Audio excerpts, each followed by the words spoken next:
नमस्कार, सुबह 9 बजे की खबरों के साथ मैं हूं प्रीति। आइए एक नजर डालते हैं हेडलाइंस पर। कागज पर 200 राजनीतिक दल, 11 साल से नहीं लड़ा चुनाव। चुनाव आयोग सीबीडीटी को भेजेगा जानकारी, काला धन सफेद करने पर होगी कार्रवाई।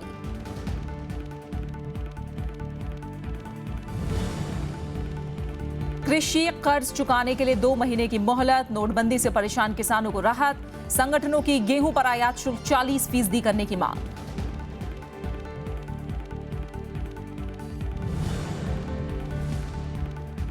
पंजाब विधानसभा चुनाव एक चरण में कराने के पक्ष में कांग्रेस। अमरिंदर सिंह ने चुनाव आयोग को लिखी चिट्ठी, बड़े पैमाने पर हिंसा की आशंका। –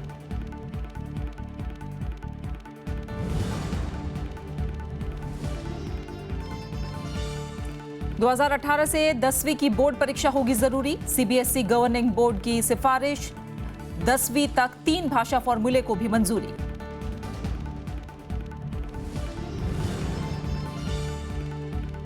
टाटा सन्स के खिलाफ ट्रिब्यूनल पहुंचे साइरस मिस्त्री, का समझौते की गुंजाइश खत्म। टाटा ने कहा आरोपों का देंगे जवाब। चुनाव आयोग काला धन सफेद करने के लिए बनाए गए राजनीतिक दलों पर नकेल कसने की तैयारी कर रहा है। आयोग ऐसे 200 दलों को सूची से बाहर करने वाला है जिन्होंने 2005 से कोई चुनाव नहीं लड़ा है और सिर्फ कागज पर मौजूद हैं। चुनाव आयोग कार्रवाई के लिए इन दलों की जानकारी जल्द ही केंद्रीय प्रत्यक्ष कर बोर्ड को भेजेगा। उसे शक है कि इनमें से ज्यादातर राजनीतिक दल सिर्फ काले धन को सफेद करने के लिए बनाए गए हैं। इनमें से कई दलों ने आयकर रिटर्न तक नहीं भरा है और अगर भरा भी है तो उसकी कॉपी चुनाव आयोग को नहीं भेजी है।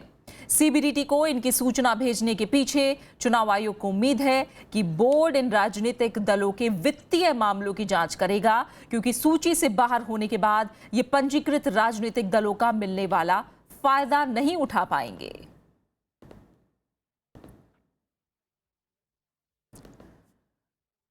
सरकार ने किसानों के कर्ज भुगतान के लिए राहत का ऐलान किया है। समय पर कर्ज चुकाने वाले किसानों को 60 दिन का अतिरिक्त समय मिलेगा। ये योजना उन किसानों के लिए है जिन्हें 1 नवंबर से 31 दिसंबर के बीच कर्ज चुकाना है। दरअसल किसान 1 साल तक के लिए 3 लाख रुपए कर्ज ले सकते हैं। इस पर 7% की दर से ब्याज मिलता है। अगर कर्ज समय पर चुकाया जाता है तो ब्याज 4% की दर से देना होता है।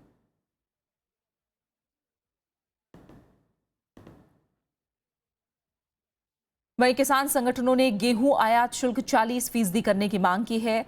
भारतीय किसान यूनियन का आरोप है कि आयात शुल्क खत्म करने के फैसले से किसान तबाह हो जाएंगे।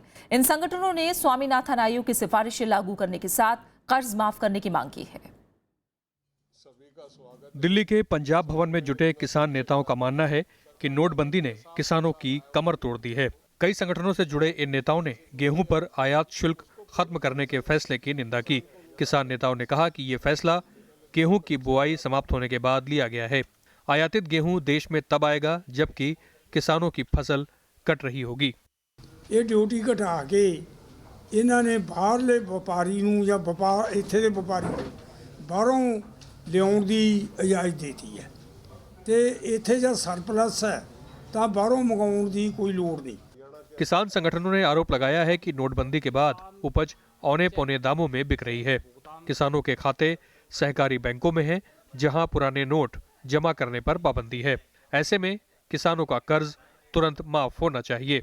आज किसान जो कर्जाई है वो जमीन किसान सरकार की गलत नीति की वजह से है। किसान को एक दफे कर्जा मुक्त किया जाए, टोटल लोन उसके माफ किए जाए, खत्म किए जाए, उसे कर्जा मुक्त किया जाए। किसान नेताओं ने गन्ना किसानों को तुरंत राहत देने की मांग की है। उन्होंने कहा कि किसानों के मसले 14 मंत्रालयों से जुड़े हैं। इस नाते सबकी साझा बैठक बुलाकर प्रधानमंत्री को अपनी पहल करनी चाहिए। अरविंद कुमार सिंह, राज्यसभा टीवी। इस बीच नोटबंदी पर एनडीए के घटक दलों में नाराजगी बढ़ती जा रही है। शिवसेना के बाद टीडीपी ने भी आधी अधूरी तैयारियों पर सवाल उठाया है। आंध्र प्रदेश के मुख्यमंत्री चंद्रबाबू नायडू ने कहा कि 40 दिन बाद भी दिक्कतें खत्म होने का नाम नहीं ले रही हैं।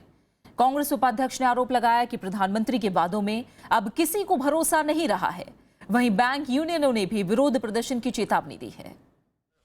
नोटबंदी का समर्थन करने वाले आंध्र प्रदेश के मुख्यमंत्री चंद्रबाबू नायडू का रुख बदल गया है। विजयवाड़ा में उन्होंने पार्टी सांसदों और विधायकों की बैठक में कहा कि नोटबंदी हमारी ख्वाहिश नहीं थी, लेकिन ये हुआ।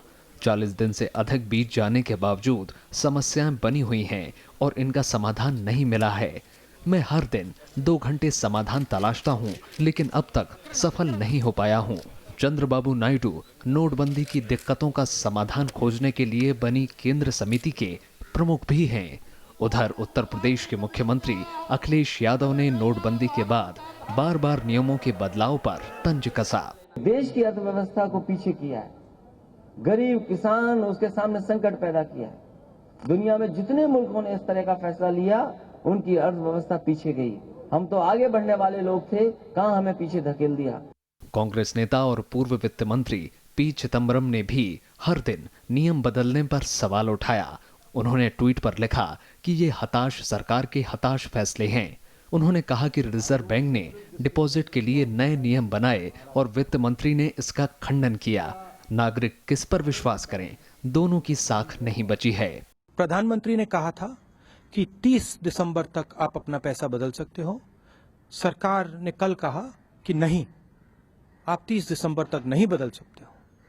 तो नरेंद्र मोदी जी के जो शब्द हैं उनमें कोई वजन नहीं बचा है, वो खोखले हैं। इस बीच बिहार में जन अधिकार पार्टी के समर्थकों ने कई जगहों पर ट्रेनें रोकी और नोटबंदी का विरोध किया। पार्टी प्रमुख पप्पू यादव ने बेनामी संपत्ति गरीबों में बांटने की मांग की।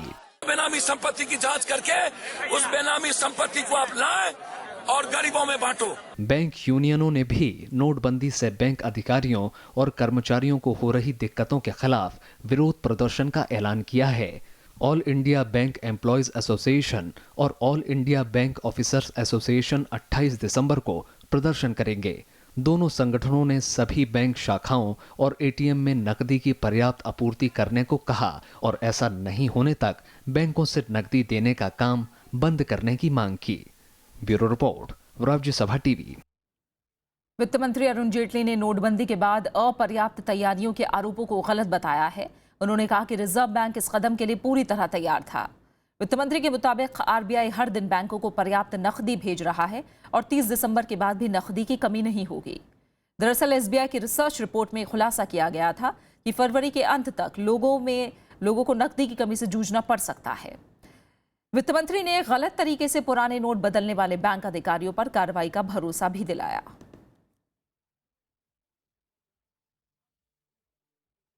नोटबंदी के बाद अब तक आयकर विभाग ने 3,185 करोड़ रुपए की अघोषित आय का पता लगाया है, जिसमें 428 करोड़ नकदी के अलावा आभूषण बरामद किया है। वहीं अलग अलग छापेमारी में 86 करोड़ रुपए के नए नोट बरामद किए गए हैं, जबकि विभाग की तरफ से 3,000 नोटिस जारी किए गए हैं।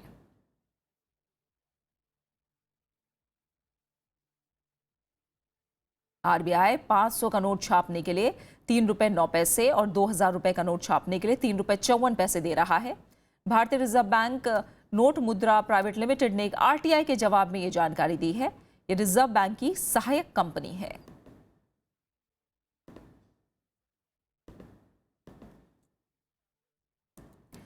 कांग्रेस पंजाब में एक दौर में विधानसभा चुनाव कराने के पक्ष में है।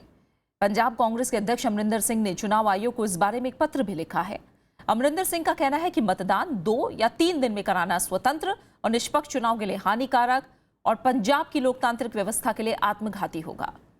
उन्होंने प्रदेश में बड़े स्तर पर हिंसा की आशंका जताते हुए चुनाव आयोग से अपील की है कि वो एक चरण में ही मतदान कराने पर विचार करें। अमरिंदर सिंह का कहना है कि बादल सरकार की गलत नीतियों की वजह से पंजाब में माहौल पहले से ही काफी खराब है और विधानसभा चुनाव के दौरान स्थितियां और बिगड़ सकती हैं।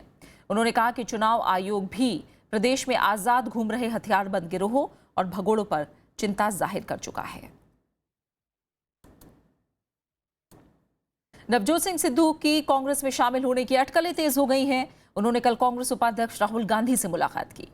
ये मुलाकात करीब 45 मिनट तक चली। पंजाब विधानसभा चुनाव से पहले हुई ये मुलाकात काफी अहम मानी जा रही है। इससे पहले 28 नवंबर को नवजोत सिंह सिद्धू की पत्नी नवजोत कौर सिद्धू कांग्रेस का दामन थाम चुकी हैं। सिद्धू की पत्नी के साथ पूर्व हॉकी खिलाड़ी परगट सिंह भी कांग्रेस में शामिल हुए थे।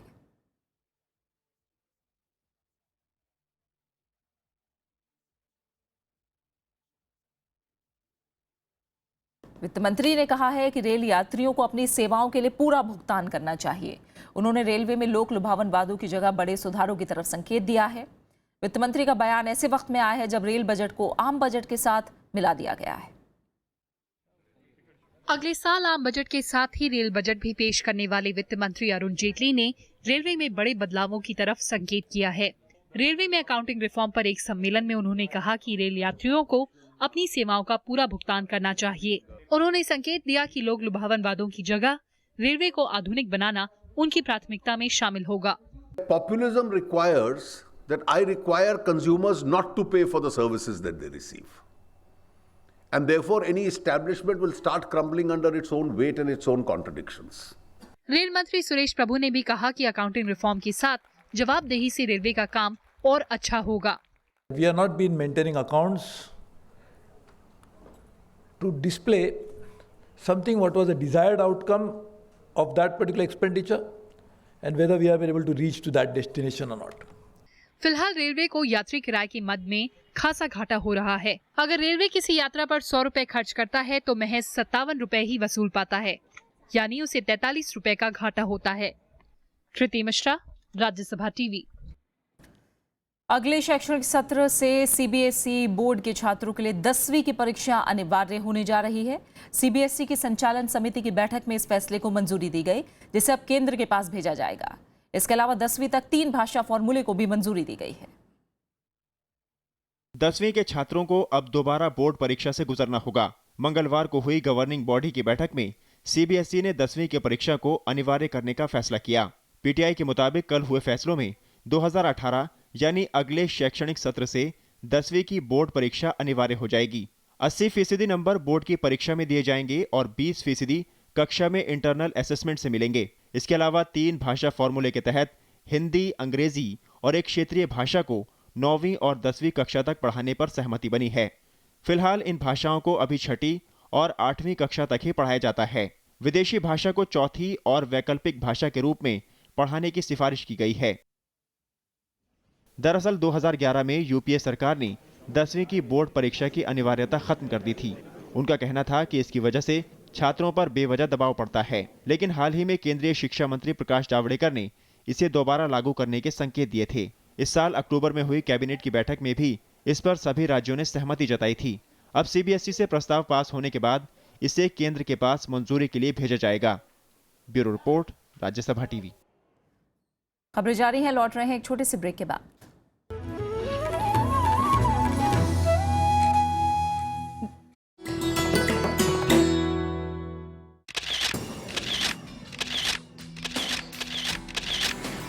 राष्ट्रपति भवन का ताम्र गुंबद आलीशान और बेजोड़। सांची के बौद्ध स्तूप से प्रभावित इस गुंबद की ऊंचाई बाकी इमारत से करीब 2 गुनी। 6 अप्रैल 1929 को बनकर हुआ तैयार। ये शानदार गुंबद राष्ट्रपति भवन की स्थापत्य कला और खूबसूरती को लगाता है 4 चांद।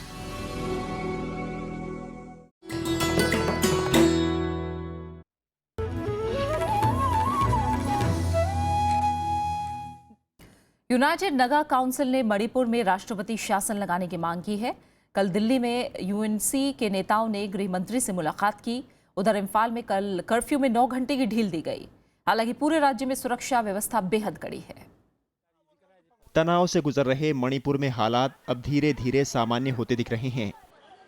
मंगलवार को कर्फ्यू में 9 घंटे की ढील दी गई, लेकिन राज्य के संवेदनशील जिलों में चप्पे चप्पे पर सुरक्षाकर्मी मुस्तैद हैं। एहतियात के तौर पर केंद्र सरकार ने अर्धसैनिक बलों के 4000 जवान राज्य में तैनात किए हैं। मंगलवार को मुख्यमंत्री ओकराम इबोबी ने कैबिनेट की बैठक कर हालात का जायजा लिया। बैठक में 1 नवंबर से 2 राष्ट्रीय राजमार्गों पर जारी आर्थिक नाकेबंदी को खत्म किए जाने पर चर्चा हुई। वहीं दिल्ली में यूनाइटेड नागा काउंसिल के नेताओं ने गृह मंत्री राजनाथ सिंह से मुलाकात की। उन्होंने राज्य के बिगड़ते हालात को काबू करने के लिए राष्ट्रपति शासन लगाने की मांग की। उन्होंने राज्य सरकार पर हालात से निपटने में नाकाम रहने का आरोप लगाया। वहीं हिंसा खत्म करने और शांति बहाली के लिए इम्फाल में सभी समुदायों ने एक बैठक की। बैठक में हालात को जल्द से जल्द सामान्य बनाने के उपायों पर विचार किया गया। We have discussed about the present situation in Manipur. when we come together, when we discuss things, I'm sure and positively things will come into this thing, a good ending.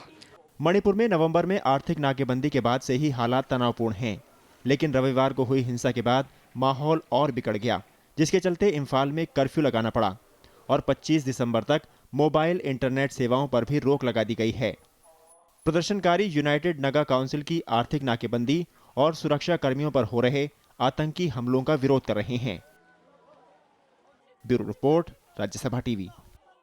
Congress उपाध्यक्ष राहुल गांधी गुजरात के मेहसाणा में आज रैली को संबोधित करेंगे। इस rally में वो नोटबंदी से लोगों को हो रही परेशानियों का भी मुद्दा उठाएंगे। गुजरात कांग्रेस के अध्यक्ष भरत सिंह सोलंकी ने इस रैली को नव सृजन गुजरात रैली का नाम दिया है। गुजरात में अपनी जमीन तलाश रही कांग्रेस के लिए इस बार के विधानसभा चुनाव काफी अहम है। टाटा ग्रुप की सभी कंपनियों से इस्तीफा देने के बाद साइरस मिस्त्री मामले को कोर्ट ले गए हैं। साइरस मिस्त्री ने टाटा सन्स के खिलाफ NCLT यानी नेशनल कंपनी लॉ ट्रिब्यूनल में याचिका दायर की है। उन्होंने टाटा सन्स पर कंपनी एक्ट की धारा 241 के तहत परेशान करने और कुप्रबंधन के आरोप लगाए हैं। साइरस मिस्त्री के इस कदम के बाद टाटा सन्स ने भी नहीं झुकने और ट्रिब्यूनल में साइरस मिस्त्री के आरोपों पर जवाब देने की बात कही है। टाटा सन्स का कहना है कि हमने कॉर्पोरेट गवर्नेंस के उच्च मानकों का पालन किया है और मिस्त्री की ओर से यह याचिका दुर्भाग्यपूर्ण है। टाटा सन्स के मुताबिक मिस्त्री का यह बर्ताव टाटा समूह और जमशेदजी टाटा के मूल्यों के प्रति उनकी गैर जवाबदेही को दर्शाता है। नेशनल कंपनी लॉ ट्रिब्यूनल इस मामले में 22 दिसंबर को सुनवाई करेगा। राष्ट्रीय राजधानी क्षेत्र योजना बोर्ड यानी NCRPB ने दिल्ली और आसपास के राज्यों को प्रदूषण पर कार्य योजना पेश करने के लिए कहा है। केंद्रीय शहरी विकास मंत्री वेंकैया नायडू की अध्यक्षता में मंगलवार को एक बैठक में बढ़ते वायु प्रदूषण पर चर्चा की गई। बैठक में कहा गया है कि इससे निपटने के लिए दिल्ली, उत्तर प्रदेश, हरियाणा, राजस्थान और पंजाब को मिलकर काम करना चाहिए। बोर्ड ने राज्यों से IIT कानपुर की ओर से किए गए comprehensive study on air pollution and green house gases पर विचार करने के लिए भी कहा है। इसके अलावा इन राज्यों को पेड़ लगाकर हरियाली बढ़ाने के लिए भी कहा गया है। दरअसल नवंबर में दिवाली के बाद प्रदूषण के चलते लोगों का सांस लेना दूभर हो गया था। हालांकि दिल्ली ने इसके लिए पड़ोसी राज्यों में पराली जलाने को इसका जिम्मेदार माना था। सुप्रीम कोर्ट ने इस बारे में संज्ञान लेते हुए सरकार को एक कार्य योजना तैयार करने के लिए कहा है।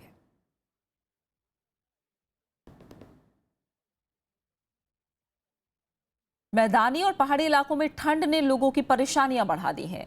कश्मीर की डल झील जम गई है। लेह में तापमान 0 से 14 डिग्री सेल्सियस नीचे चला गया है। हरियाणा में ठंड के चलते 15 दिन तक स्कूल बंद हैं।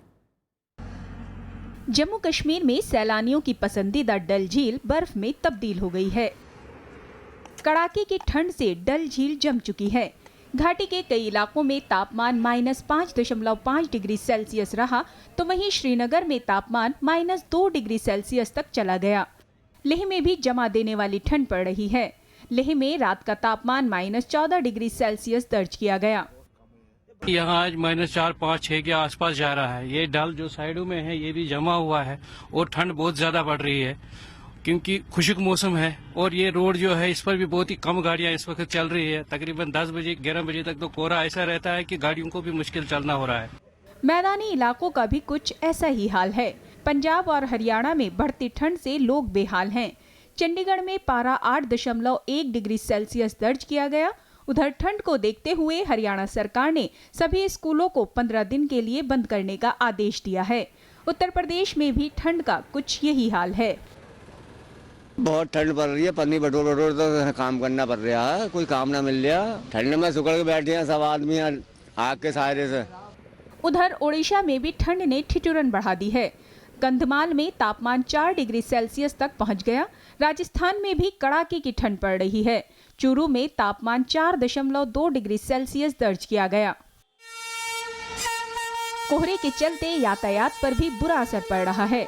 दृश्यता कम होने की वजह से कई ट्रेनें देरी से चल रही हैं, तो कुछ को रद्द करना पड़ा है। कोहरे को देखते हुए रेलवे ने 78 ट्रेनों को 15 जनवरी तक रद्द कर दिया है। Bureau report, Rajya Sabha TV. वहीं अंतर्राष्ट्रीय खबरों में चीन के कई इलाकों में पिछले 5 दिनों से धुंध का प्रकोप जारी है। इससे उड़ानों और यातायात पर असर पड़ रहा है। स्कूल, कॉलेज और फैक्ट्रियां बंद कर दी गई हैं, जिसके चलते लोगों को परेशानियों का सामना करना पड़ रहा है। ये तस्वीरें हैं चीन की राजधानी बीजिंग की, जहां पिछले 5 दिनों से धुंध छाई हुई है। धुंध की वजह से आम जनजीवन पर असर पड़ रहा है। दृश्यता कम होने के चलते कई उड़ानों को रद्द कर दिया गया है। वहीं बीजिंग और तियानजिन हाईवे को बंद कर दिया गया है। इससे लोगों को काफी दिक्कतों का सामना करना पड़ रहा है।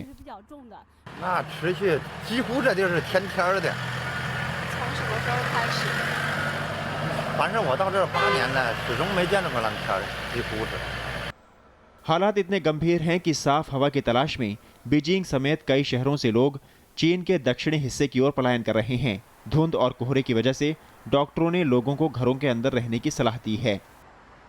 白天的话出行可能会对人体的就是健康啊什么的肯定会造成一些影响。对，尽管说这个现在还没有一些数据就是直接来显示这个东西吧。 कई शहरों में प्रदूषण का स्तर 500 के पार पहुंच गया है। मानकों के मुताबिक 300 का स्तर भी सेहत के लिए खतरनाक है। कई शहरों में स्कूल, कॉलेज और फैक्ट्रियां बंद करने का आदेश दिया गया है। बीजिंग हाउसिंग कमीशन ने 3000 से ज्यादा निर्माण कार्यों पर रोक लगा रखी है। Bureau report, Rajya Sabha TV. Hong Kong जाने के इच्छुक भारतीय अब बिना रजिस्ट्रेशन के वहां नहीं जा पाएंगे। हांगकांग ने मुफ्त वीजा सुविधा को वापस लेते हुए रजिस्ट्रेशन को अनिवार्य कर दिया है।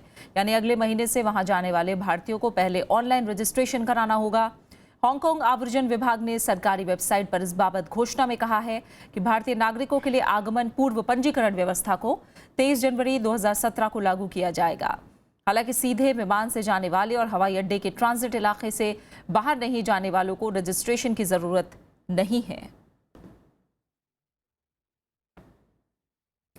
तुर्की ने रूस के राजदूत की हत्या के पीछे अमेरिका में निर्वासित मौलाना फतहुल्लाह गुलेन का हाथ होने का शक जताया है।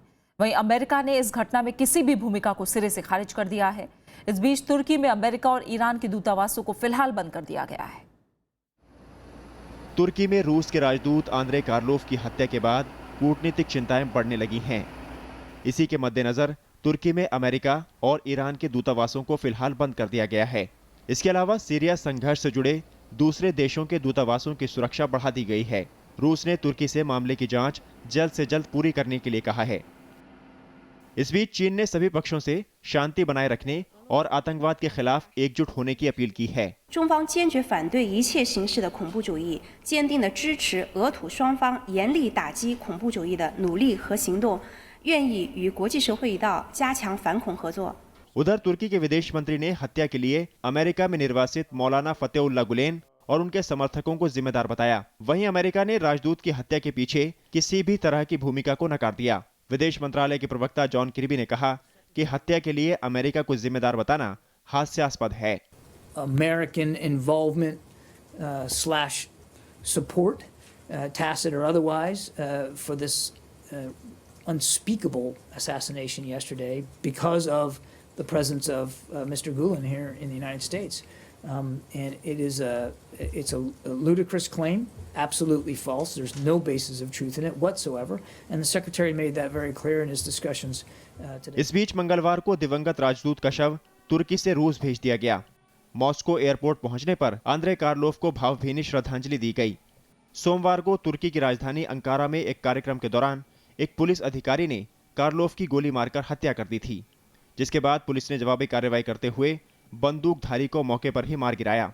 इसके अलावा इस मामले में 6 लोगों को गिरफ्तार किया जा चुका है। Bureau report, Rajya Sabha TV.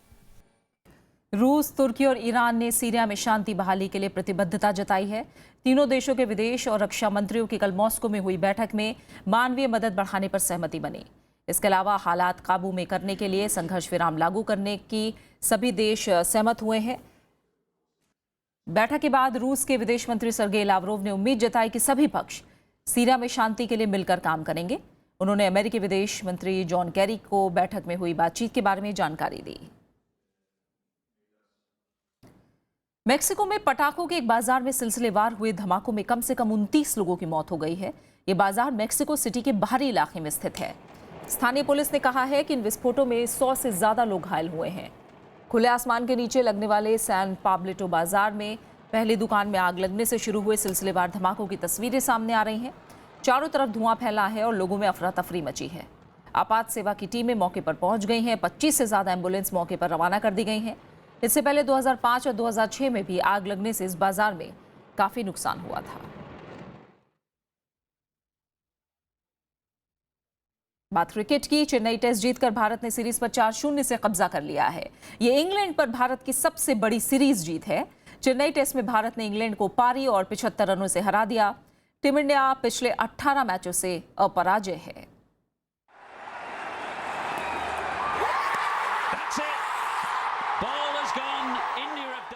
Chennai test जीतकर टीम इंडिया ने इतिहास रच दिया है। 5 मैचों की सीरीज में भारत ने इंग्लैंड को 4-0 से हरा दिया है। इंग्लैंड के खिलाफ भारत की यह सबसे बड़ी टेस्ट सीरीज जीत है।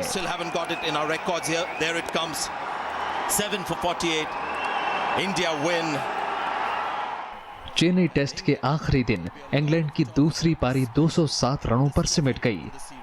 इसमें सबसे बड़ा योगदान रविंद्र जडेजा की फिरकी का रहा। जडेजा ने इंग्लैंड के 7 बल्लेबाजों को पवेलियन की राह दिखाई। पहली पारी में भी जडेजा को 3 विकेट मिले थे। ये पहला मौका है जब जडेजा को किसी टेस्ट में 10 विकेट मिले हों। I feel it was a complete series for us and everyone contributed at different times and especially the lower order contribution is something that stands out for me in this particular series. तीसरी शतक लगाने वाले करुण नायर को player of the match जबकि कप्तान विराट कोहली को player of the series चुना गया। कोहली ने इस सीरीज में बेहतरीन कप्तानी के साथ 655 रन भी बनाए। सीरीज जीतने में ऑफ स्पिनर अश्विन की भूमिका भी महत्वपूर्ण रही। अश्विन ने 5 मैचों में 28 विकेट लिए। इस साल भारत की ये 9वीं टेस्ट जीत है। इसके साथ ही भारत 18 मैचों से कोई मैच नहीं हारा है। यह करीब 30 साल बाद मुमकिन हुआ है। इससे पहले 1986-87 में भारत 17 मैचों में अजेय रहा था। भारत को इंग्लैंड के साथ 15 जनवरी से 3 वनडे और 3 2020 मैच भी खेलने हैं। Bureau report, Rajya Sabha TV. और अब आखिर में हेडलाइंस। कागज पर 200 राजनीतिक दल, 11 साल से नहीं लड़ा चुनाव। चुनाव आयोग सीबीडीटी को भेजेगा जानकारी। काला धन सफेद करने पर होगी कार्रवाई।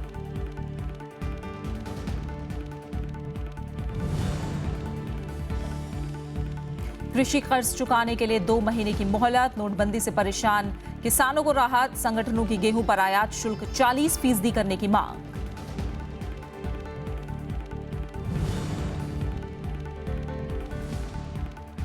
पंजाब विधानसभा चुनाव 1 चरण में कराने के पक्ष में कांग्रेस। अमरिंदर सिंह ने चुनाव आयोग को लिखी चिट्ठी। बड़े पैमाने पर हिंसा की आशंका।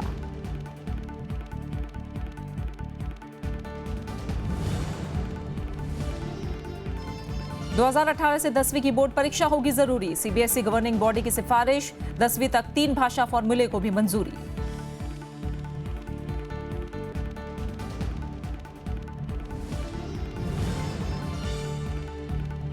टाटा सन्स के खिलाफ ट्रिब्यूनल पहुंचे साइरस मिस्त्री। का समझौते की गुंजाइश खत्म। टाटा ने कहा आरोपों का देंगे जवाब।